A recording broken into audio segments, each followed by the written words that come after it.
The Baltimore Orioles, they win 2-0 over the Tampa Bay Rays, get their series off to a good start. 1-0 on the series. I am Kevin Ostreicher. This is Kevin and Zach React, coming to you from a basement tonight.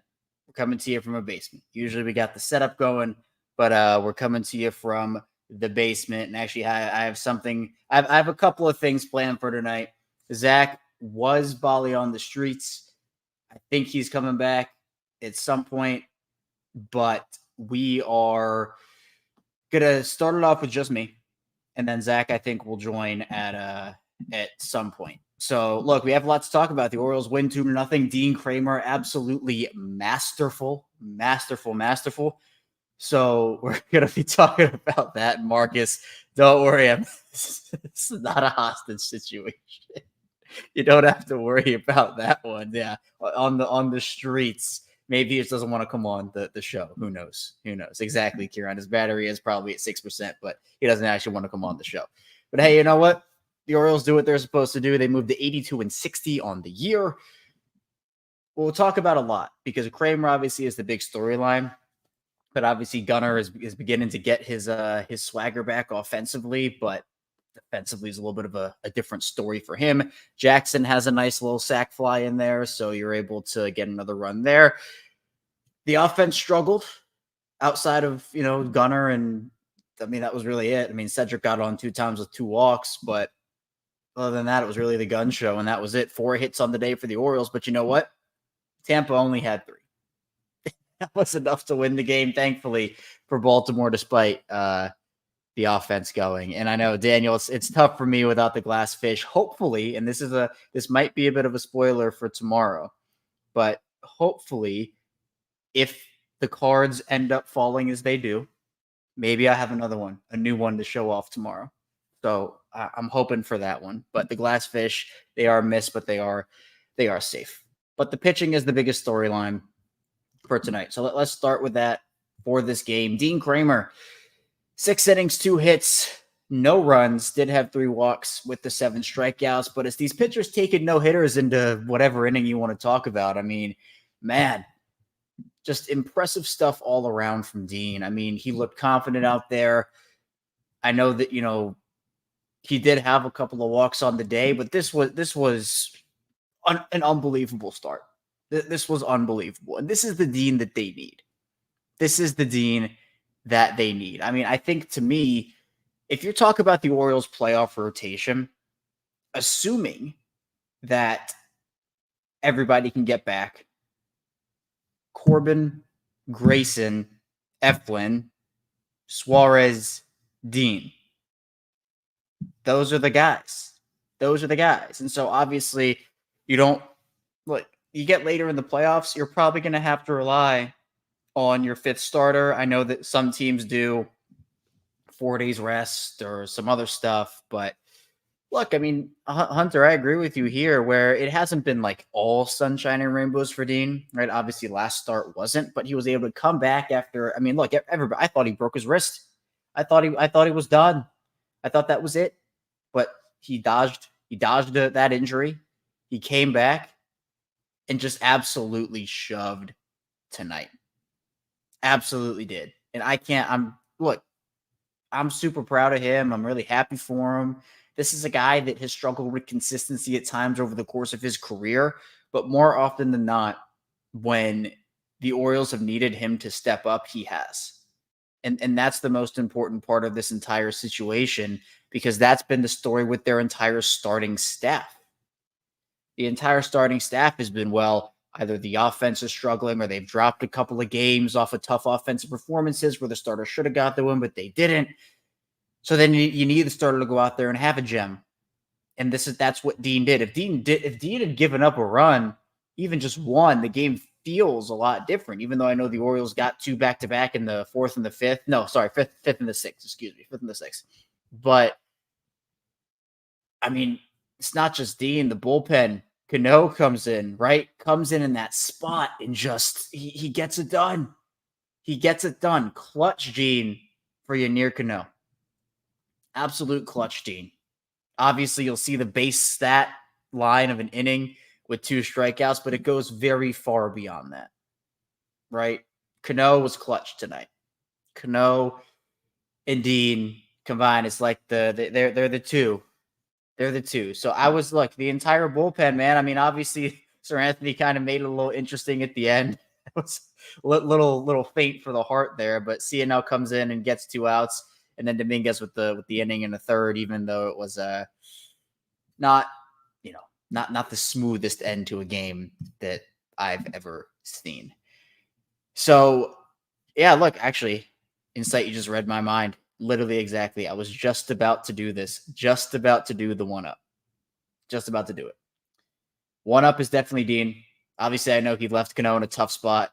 And yeah, I see Quantum, Kremer owes Cano a nice dinner. Oh, yeah.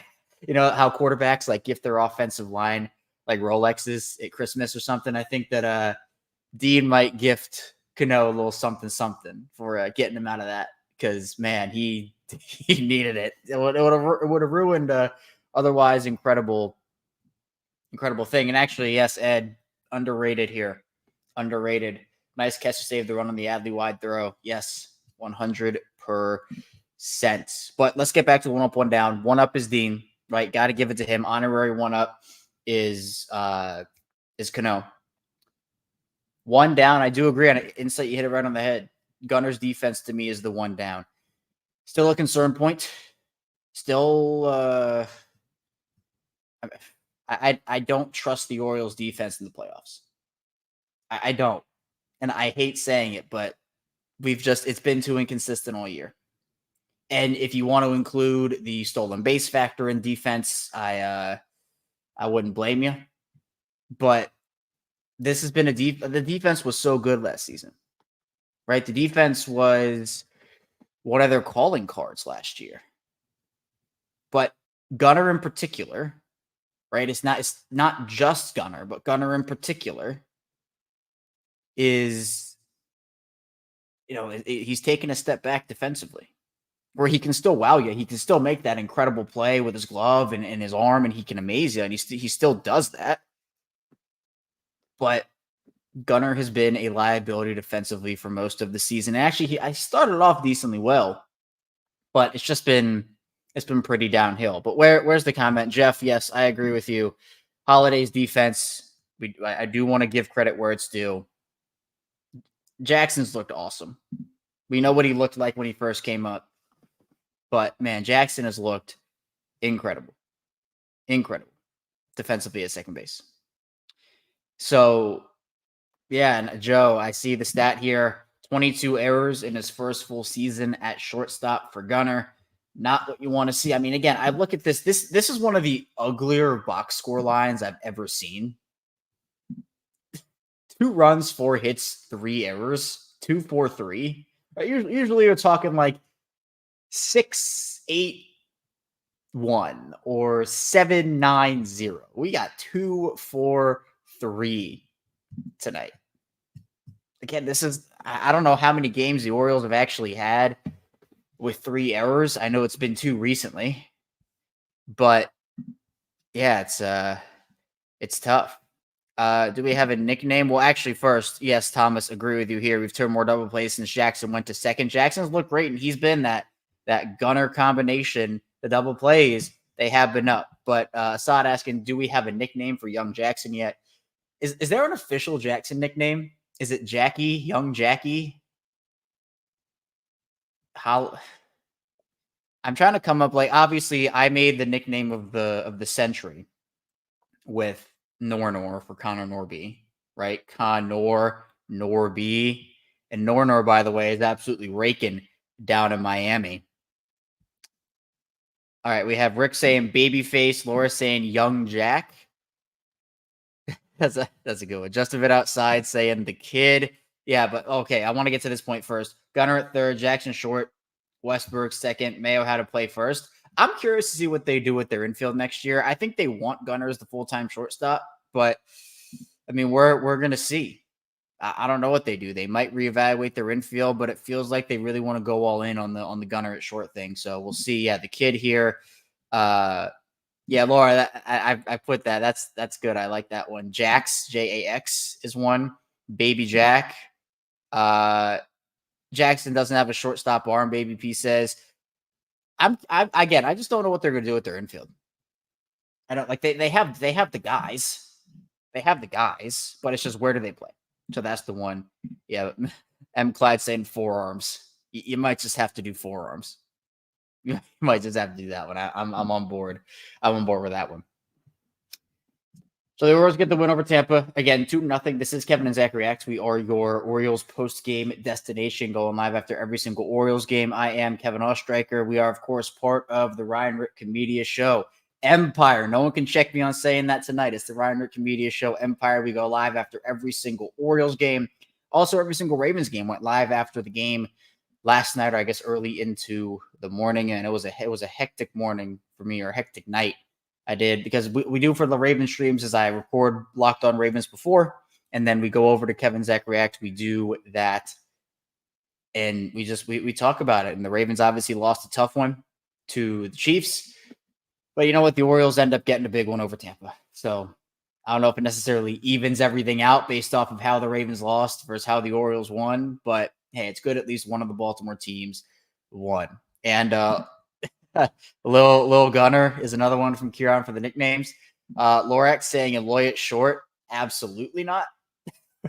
Absolutely not. That would be just, I would have to cover my eyes every time a ball got hit, like even just remotely to one side or the other of him. Because I don't think there's any lateral adjustment that he can make. Absolutely. And yes, there is. So I'll tell the backstory for this.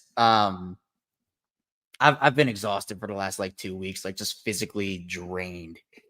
And so it was a huge night last night for the Chiefs and the Ravens playing that game.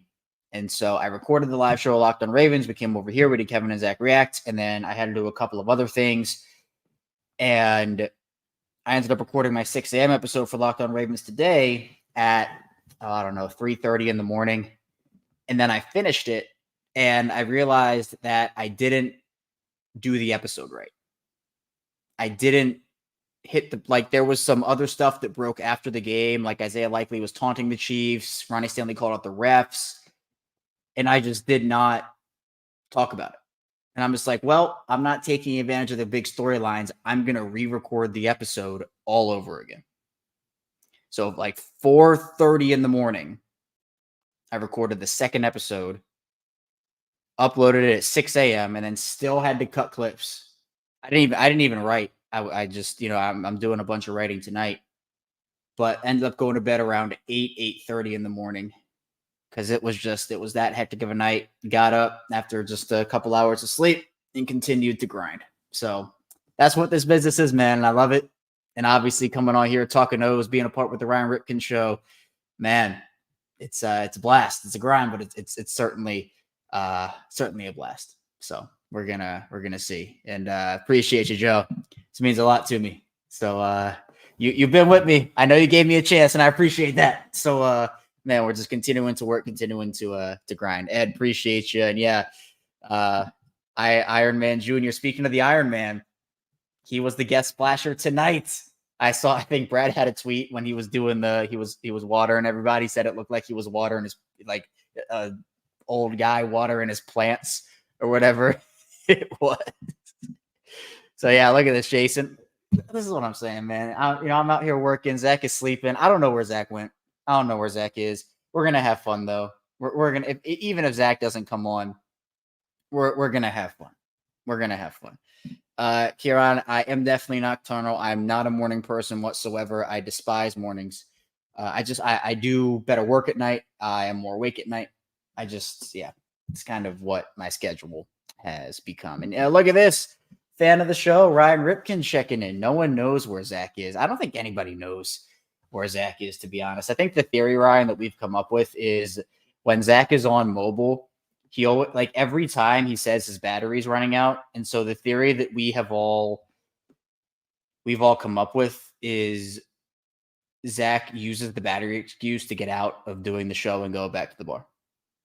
So yeah, that is that's our excuse there. Oh, speaking of, you heard me talking shit. I made it. Oh, and we have look at this. We just have the whole squad right now. Yeah. Zach Zach, we were wondering. talking about Here him. I am just And his arm. relaxing, trying to enjoy my night. I got back. I had to get the bets or get the game going on the screen. So How's that going for you? not well. Not well. No, I thought that NFL offenses wouldn't be this electrifying to start, but also helps when no one seems to have a footing either on big plays. So Yeah, I was thinking of you last night, Ryan, when the over hit. yeah, by a half. Dude, By a half. just such a bad beat, man. Yeah, it's all. You know what? I would take all those were for fun, right? And a Ravens win would have been phenomenal. Orioles winning. That's all that matters at the end of the day here.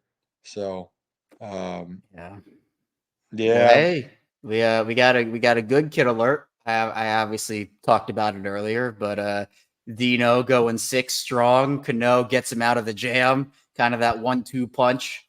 I mean, I guess Ryan, we can go with you first because this is Kevin and Ryan react. How do you how'd you think Dean did tonight? I loved it, man. You guys know I'm a big Dino guy, so I loved what he does, and he just was consistent tonight. He was executing, he's putting guys away, even if he walked guys, he got out of it. Right, 3 walks in the night, really on. But then, honestly, though, to have a good outing, it helps to have a guy that can come in and close the door. Cano's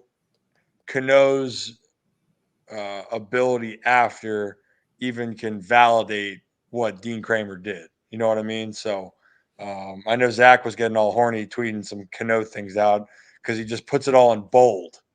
Yimir Cano in bold. When you get out of bases loaded, no outs, you get bold. Right. So, yeah. Do you guys have Saquon Barkley? No, but I mean, I'm in 22 leagues. I have a few. Well, he's doing pretty well. Yep. I would have taken him in the league that I'm in with Zach and Brad if Bijan didn't fall to 8. Dude, I need Bijan to put on a show. I have him in too many leagues. How did your bets do last night, Zach?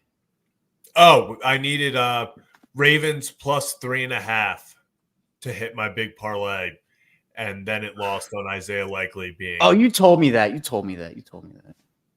Yeah, we were going for 2-2. God, just brutal. Is it safe to say Gunnar Henderson is back offensively? Offensively, very. You have to specify offensively because the glove still struggles at times, but it's nice to see Gunnar Henderson, kind of the leader, the big star of the offense. When he's going well, it feels like, especially at the top of the lineup, he sets the tone for the rest of the lineup. Only 4 hits tonight total, but if you're going to get only a few hits, you at least make one of them a long ball. Yeah. And look, we know the Orioles love to win off the long ball. So, hey, but you know what? Jackson Holiday sack fly, not a long ball. Jackson's a good kid, man. That's a little thing right there. Yeah, get it done. Hey, Colin Ripken show, get an RBI. That's how it works. Yeah. Yep. Come on, have a productive at bat. That's really how it goes. Did he reveal his hot dog preferences? He did. He revealed that. Did I win? No. I'm never gonna win. I think you need to just give up on that. No, I haven't had a clean win where someone just says relish. Like Cole said relish and mustard. Didn't Westy say what? No, Westy said he likes relish in the hot dog race, but I think, quote, he said, "It's disgusting. Get it away from me." Something like that. Yeah, he likes in the hot dog race just to be different, I think. He said he just – because doesn't he put mustard and ketchup on his? Yeah, so there are a couple people who've said mustard and relish, but I want a pure just relish only win. Yeah. And okay, have officially lost my time on the left. Zach, you get your place back. You look good in the middle, Kev. There it is. I just came up just I thought you were alone, Kevin, because Zach was. Oh, I was getting my ass kicked by Peacock, if I'm being honest. I was trying to get Peacock off the. I had it on my computer. Then I had to get it on the TV because I'm hosting, and then I was like, okay, it was not logging in, so I was figuring that out, which was the reason for the bigger delay. I was supposed to only be like 3-4 minutes late, but it turned out to be a lot longer. Oh, it's all right. I haven't done the prop yet because I'm in a basement in a different state. So I like being ominous about it.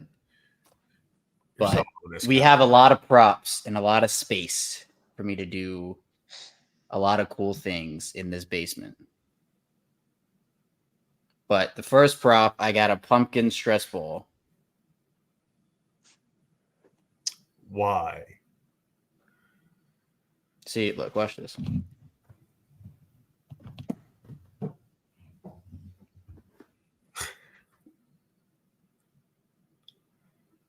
You're welcome.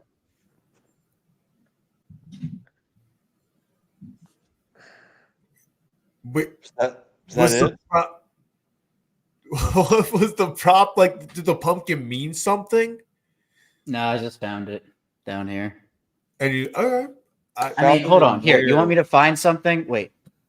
In the fish's dungeon? I have no clue what he's about to come back with. No, Aviator. This is where Kevin takes the fish. Oh my. It's one of the biggest sacks I've ever seen.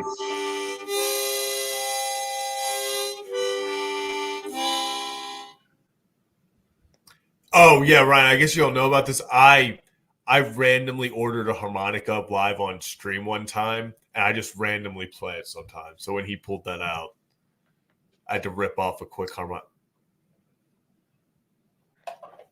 See, yeah, no, Kevin's not fine. Whoever's with Kevin isn't, though.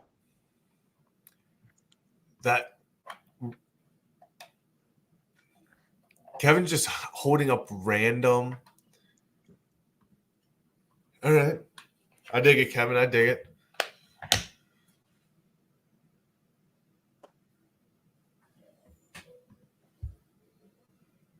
But is he just...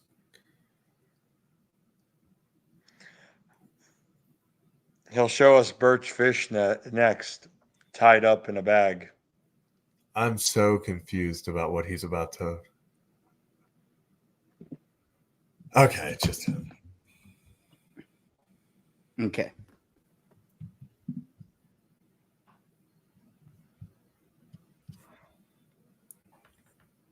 Thank you for doing that, Kevin. You're welcome. Yeah, it would have been Kevin. That was one of the biggest sacks I've seen. Really was. Saxophone, yeah. No, just biggest sacks. No, well, it's telling. It's you know, it could be, but I was a little disappointed you didn't play it. It's not mine. I can't play it. I don't want to. I don't even think there's a reed in it. So I'd be blowing air into nothing. Wow. Yeah, I think it's time. Just after we got to transition away from Kevin. So, I appreciate it. And is Iron Splash Cal's biggest accolade, Orioles accolade? Probably. You know, very few people have ever guessed as Mr. Splash. So probably. Ryan, any thoughts? You think that's probably up there?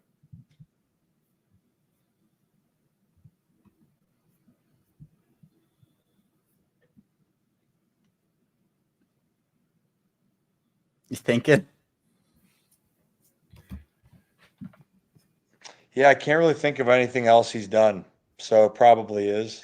Yeah. But on another note, in my big money fantasy, I'm looking at how everybody that I'm facing in this game has scored, except Josh Jacobs, and I'm like, well, good thing he's not playing well. And then whammy, he's gotten like 40 yards in the last 30 Yeah, seconds. he's turning it on right now. I was not in on Josh Jacobs at all this year, where he was getting picked.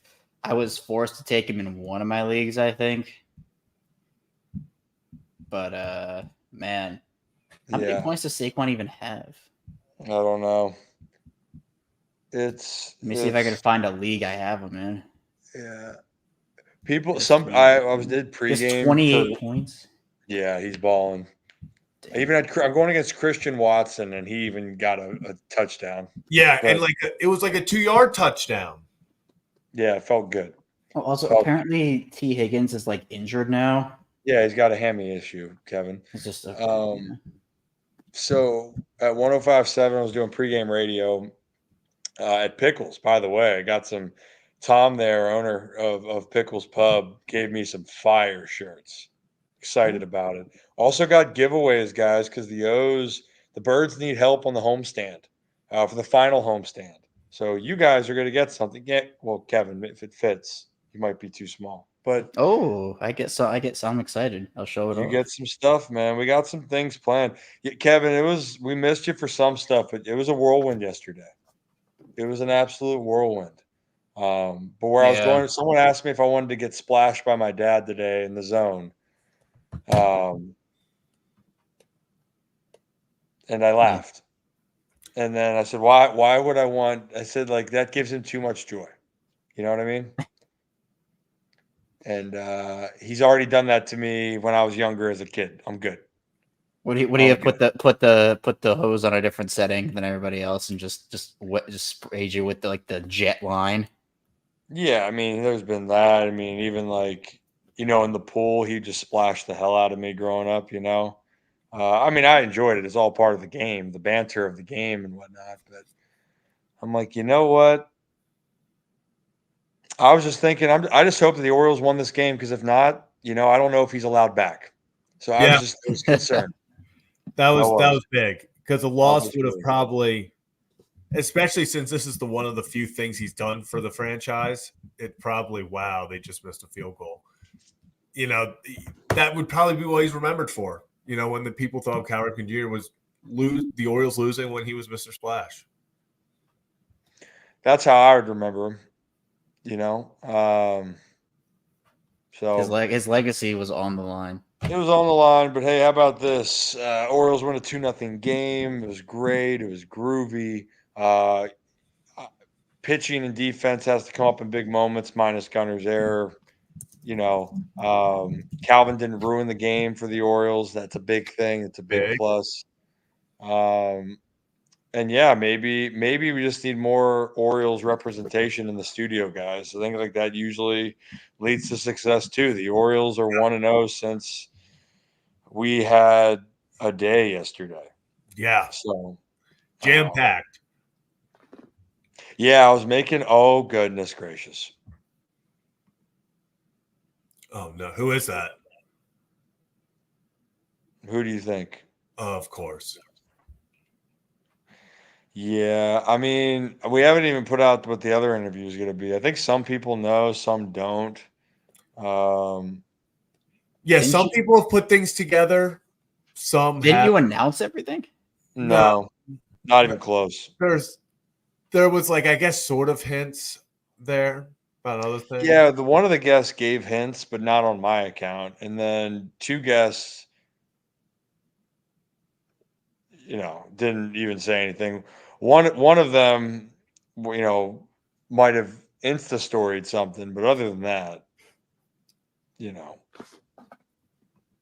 we kept it on the hush, Kev. It was a jam-packed day, though. A lot of if you're I won't spoil anything. Well, I mean, we could for you guys. I could pull up which one of the trailers is coming out. I haven't done it yet. I thought you put out a trailer. I thought you did. I did for Jackson Holiday. Ever heard of him, Kevin? Yes. I wasn't sure. I forgot that you put out the trailer. You know what? Screw it, Kevin. In honor of all the fish that we've lost on your account, which is none. Let me play a teaser for our other guest. One of 3 bits of content that's one of 3 full interviews that's coming out. I think I have it right here. You cool with that, Kev? Yeah, let's go. Hum no. Oh. Oh. Oh. Oh, I'm not. Oh, here we go. Whammy. 2, 1. I went to LSU on a basketball scholarship. Not many people know that, but I was much more highly recruited out of high school to play basketball than baseball. Pops open a beer like he does, and he goes, "Would you like some help?" I said, "Is a school bus yellow? Of course I'd like some help." Not many people are going to have in their contracts they can't wrestle gators. One guy's driving a boat, one guy's holding the light, one guy's on the bow of the boat. He's going to be the jumper that jumps onto the alligator. You're a wild son of a gun. So that's is. one of them. That's Ben McDonald. And that's been out for our Holy Shirts and Pants members on the Ryan Ripken Show channel. The Jackson Holiday one was just released about 30 minutes ago on the Holy Shirts and Pants. So if you're a Holy Shirts and Pants member on the Ryan Ripken Show channel, you guys can see that first. Ben is absolutely nuts, Kevin. Like He's insane. we talked about a different Kevin that wouldn't survive with Gator wrestling, but I would be lying if I said you didn't come up in my mind. I mean, Yeah, we could've I could sub- be there for like moral support, and then I could survive. No. The best I'm, is I'm not like jumping on the alligator. no, Then you're not going. Yeah. Well, that's I why I think- said I'm there for moral support. I say go get that gator, and then that's my rule. I think the best part was Ben was giving us like pointers on how to tell certain things about before you try to wrestle a gator, as if we were ever going to find ourselves in the situation of, hey, I have to go wrestle. I really don't see myself, to be honest, ever being on a boat in the bayou about to wrestle an alligator personally. But I appreciate that he gave us pointers in case we ever do find ourselves there. Yeah, he literally, it was like specifically like giving us the walkthrough, like this is what I'm doing when this interview's done. Ben, I'm gonna go down there and try to catch gators. He's like, oh, if they're too big, if they're like 14 feet, I won't get up. Like, I'm not gonna do it. I'm like, oh, that's the cutoff. Yeah. Perfect. And actually, Calvin says right here, I just watched the clip of Big Ben talking about Jackson Holiday. That clip is out now to everybody Yep. on the Ryan Ripken Show. And really, the reason why Jackson Holiday, #1 overall pick. Guess who else was a #1 overall pick at LSU? And it was Big Ben McDonald. It was a process for him, a really big learning curve. So I thought it was fascinating to Ben to explain that. You guys can check that out over there. It's yeah, Kevin, I don't know how somehow when you get brought in, not a lot of people think you can wrestle a gator, but maybe a corn dog. Maybe I mean, Birch fish. I'm telling I you, think this is a good idea. 100K subs, Kevin wrestles a gator. for $100K, I'll do it. Nope, 100,000 subs. That's all you get. Hey, you know what? But I'll leave though. Ed wants to react more to the game. The Orioles are terrible. It's one of the worst teams. I can't believe they're still in first place. Why is this team in first place? I don't get it. I don't get it. Well, the pitching staff has been great. No, they're terrible. This is a team that gave up in May. No, And I obviously said Dean that showed before it you tonight. guys. I said before you guys got on that every time an Orioles starter needs a big start for the most part. I mean, hey man, they step up. Hey guys, I'll let you do your thing. You guys are good kids. The O's are fine, the Ravens are fine, and if you don't love it, Ravens are love fine. it. So The Ravens cheers. are fine. Love it. We'll catch you later. That is Ryan Ripken, massive fan of the show. We like to let him on here whenever, just show our support to him. Yeah. Okay, he did leave. Really good. Also, before we get right back into the game, Ed, appreciate it. Adley's bat looks slow. Put Mullins back at the top and move Adley down. His at-bats are not productive. Try something different. Yeah, Adley, another tough night at the plate. It is, Kevin, we've talked about it a few times. It's you just want more from Adley. you just expect more at this point, especially for what he's shown us in his career. This kind of stuff is not. It's not going to cut it if the Orioles want to make a long run into the playoffs. Yeah. I mean, I think that he's a guy that you do have to move down. You have to continue to move him down the lineup. I mean, him in the 2-hole right now is egregious in my opinion. Like, Yeah, he needs to get moved, and it's not only just moving Adley down; it's getting other guys up that can help. Like, move guys up in the lineup that are contributing, right? I'd be very curious to see if they maybe try like a Colton 1, Gunner 2 type thing, or like I mean, what I assume is that they're going to leave Gunner in the leadoff because it's been working again. you have to. But like, do you put Colton at 2? Like, is that something maybe they try? Do you move Seti up in the lineup, like Ed said? Maybe. I mean, at this point, put Adley at 5 or 6. Yeah, 5 or 6. And part of me wants to make it, I know they had him in the 5-hole for a while. Part of me wants to make it 6 or 7. Like, it really. I mean, I think the players that I am not batting over him, I probably still will. I like Seti towards the bottom of the lineup. Yeah. I like him. I like. Oh, this. I guess you'd probably put Aloy ahead of him at this point. Yeah, and even Aloy had a tough night. Yeah, but like again, it's everyone had ahead. Everyone had a tough night, except maybe, Henderson. Maybe you put like Jackson 6, Adley 7. Yeah. Also, do want to point out Jackson Holiday did not strike out again tonight. It's just he's putting them together. He's putting every once in a while. The strikeouts are a major thing. So even though he was 0 for 2, he did get the sac fly and doesn't strike out. Steps, baby steps. We just want to see consistent improvement, and he's showing it. Yeah, man, and I saw a comment. I think it was very early on. I'd have to scroll up very far to find it. So apologies if it was your comment, but about when do we call it like it is and say Adley's slump is not just a slump. I think we've been past Adley's in a slump. Like this is a bad. Yeah, like he is like he's just not having a good year anymore. Like he started off really hot, right? We can't erase that. He was really good to start the season, but this has been 3 months of just pretty terrible hitting, where he'll get back on track for a game or two and then just go right back to it. Where for Gunner, he also had that massive slump, but he's broken out of it in spurts. Like he's had like 5. He goes like a stretch where he has 5 good games with 1 bad game, and then he'll have like 6 more bad games. And then he'll have 5 good games and 1 bad game, then he'll have 5 more bad games. It's kind of like he's in and out. And I think he's more back now offensively. Again, want to specify the offense part. Yeah.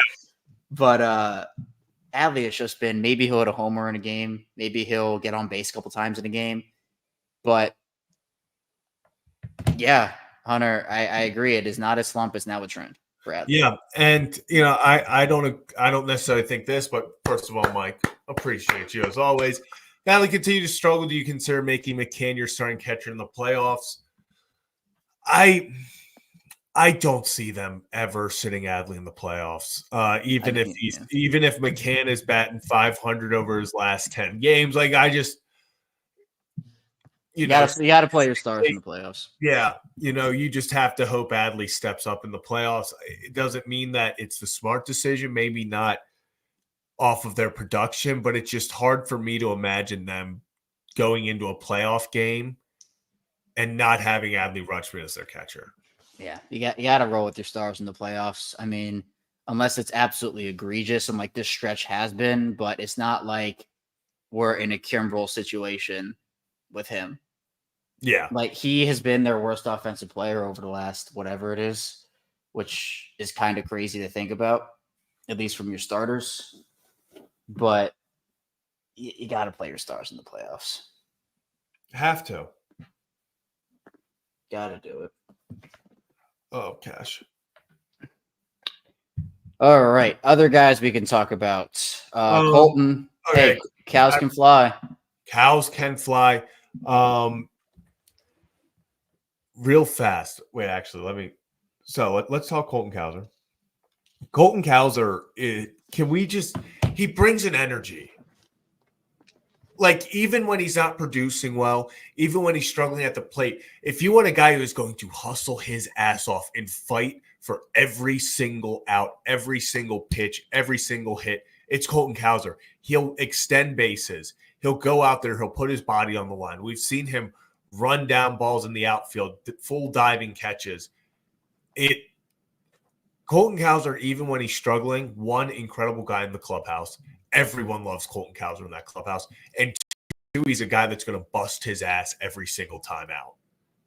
Yeah. I mean, those are the types of guys you need on your team. Guys that can go in there and, high effort player, someone who cares, someone who's well liked. He's he's someone that again struggled early on after his start. Went through a pretty rough stretch towards the beginning, middle part of that season. Mm-hmm. But the way he's been able to bounce back up, what was it? A 16 game hit streak, 17, something along there. He's been one of the main people. Correct. I think it was 17. Something along those lines. But one of the two guys that carried that offense for that stretch a couple months ago with Tony. It was kind of like the Colton Tony show for a decent stretch where those were the only two consistent hitters in the lineup because Gunnar was going through it. Adley obviously was going through it at that time as well. So, man, shout out to Colton because I know there are a lot of rumblings about, like, what do you do with him? I think at one point, Zach, we had said that, we had the conversation about, are you going to send him down, kind of see what happens? Yeah. But, hey, man, he's bounced back in a big way, and it's really impressive. He's going to win Rookie of the Year. I think it's pretty much a lock at this point. It would be insane if he doesn't. Kevin, kind of the one thing I wanted to talk about here. Is it me or is it crazy to say that you trust? No, I'm not saying switch positions, none of that crap. I feel more confident when the ball's hit to Jackson Holliday than Gunnar Henderson. And it's not necessarily close right now. Yeah. Which is crazy if you would have taken it from the beginning of the season. And, I had said this before you guys hopped on, but Gunnar can always, he can still wow you with, those incredible plays. He's kind of that guy that every once in a while now, even though he is struggling overall defensively, he can make that, crazy top 10 play and wow you with his glove with his arm. But from a consistency perspective, Jackson, we have to give him his flowers. And we had this conversation, I think, before you hopped on too, where he's looked really comfortable since coming back up there. And he continues to get more and more and more comfortable. Whereas for Gunnar, it's been, I said, this was one of the ugliest box score stat lines I've ever seen. 2, 4, 3. Ugly. Yeah. It has been a struggle. But, like you said, he makes the wow plays. I don't think this is something that's going to be permanent. I think this is genuinely Gunnar Henderson, who is still, let's remember, he's 23 years old? I feel like we also kind of forget that sometimes. Yeah. I almost expect Gunnar to be like, oh, he's been in the show. He's just got to be the star. He's 23 years old. There are top prospects way older than him right now.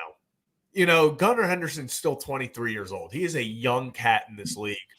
He's still learning the game. He's still learning how to play every day at a superstar level. He shows superstar potential. He has those streaks of superstardom, but he hasn't put it over a whole 162 yet. But he's learning that. He's 23 years old. Yeah. I mean, this Orioles team, if everything goes right, again, if everything goes right, because we've seen teams have this really young core. It looks like they have the next 10 years ahead of them, and then it all just kind of crumbles faster than you can imagine. So it's not a guarantee. But if everything goes right with how young this core is, with the talent they still have in the farm system, despite trading some of it away this year, you are set up for a long window of hopefully what's going to be a lot of World Series contending teams. And Yeah. Gunnar has already, I mean, he's breaking franchise records. He's, showing that he's a star. He is a star. Jackson is getting better. I mean, even Adley, who has just been going absolutely through it, is still a really good player. It's not a talent thing with Adley. I honestly think he's in his head, like, a lot. I do too. Like, I think he's in his head. If this continues in the next season, then we can have a conversation about, like, okay, he had the mental reset. What's going on here? But they have a lot of talent, and especially still down in the minor leagues too. And especially if you are able to bring back Corbin Burns, and if he's able to get it going, like if he can get back to the Corbin we saw at the beginning of the season and they bring him back and that's the Corbin you're getting, if you can get some more vets in, like you have the young star core, if you can just build that up with complementary pieces, that's the roster building that Mike Elias should be going after. And that should set them up for a while. Yeah. And like you said, I love how you put that. It should be, if everything goes right, a 10 years of very competitive ball here. But we've seen multiple teams have what we think are these massive windows. You look at the Cubs, that was supposed to be a team that was going to win for the next 8 years. It's hard to do what the Astros are doing. The Astros have consistently won for pretty much 8 years now. It's every single year. I think they've made like a ridiculous, let me look up the official stat, but their consecutive ALCS streak is unreal. Let me look that up real quick. They've made it to 7 consecutive ALCSs. 7 straight years the Astros have been in the American League Championship Series. That's not normal. That's not an every year thing. You don't just see these types of teams. So while, yes, you hope that the Orioles, they're built like the Astros, it doesn't mean everything's going to go perfectly. So you have to capitalize. That's why people throwing this season out saying they have as good of a shot as anyone this year. They have as good of a shot as any team this year, especially if they get the pieces back that they're supposedly going to get back and they can perform at the levels we know they can, which is a big task. This team is as good as anyone and can beat anyone in the playoffs to win the World Series. And that, I mean, again, we've said it. No one wants it this year. Yeah. No one has taken that step into, oh, hey, we're actually the best team. Yeah. It's like this mumbo jumbo of 10 different teams that are like, oh, we can be good, but we also can be really bad. And no one has really separated themselves from the pack. I mean, the Orioles' competition in the AL East is the Yankees, and they've just been imploding since June? So, I mean, the Orioles, I'm not sitting here and saying, oh, the Orioles have played such great baseball. I mean, they're a 500 team over the last 3 months or 2 months.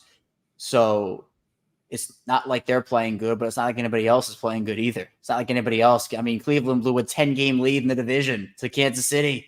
They had it all locked up, and then all of a sudden it was gone. So it's just it's a weird year, 100%. It's a weird year that any team can go out there, and what we have said is the hottest team that gets in that playoffs, like we saw with Texas, like we saw with Arizona last year, whoever that is going to win because no one else wants it right now. So if you can find that spark and you can get going over the last couple months, last couple weeks of September, games could give you enough momentum. Games? How many games do the Orioles? The Orioles have, oh my God. Is it 20 games? They have 20 games left. The Orioles have 20 games left. They're 82, which, Kevin, round of applause. The Orioles officially clinched a record above 500 tonight, 82 wins. So for everyone who was like, when they were at 70 wins, like they'd be lucky to finish at 500. Here, there it is. Well, there it is. Yep. And hey, you know what? I think it's even more impressive with the injuries they've been dealing with. It's never easy to go through that. Never easy to go through that. So it doesn't necessarily excuse some of the stuff that they've had happen to them, but you can certainly put it within the context and say that with all the starters they're missing, they've lost high leverage relievers. Offensively, they're missing a couple of guys, and every team goes through it.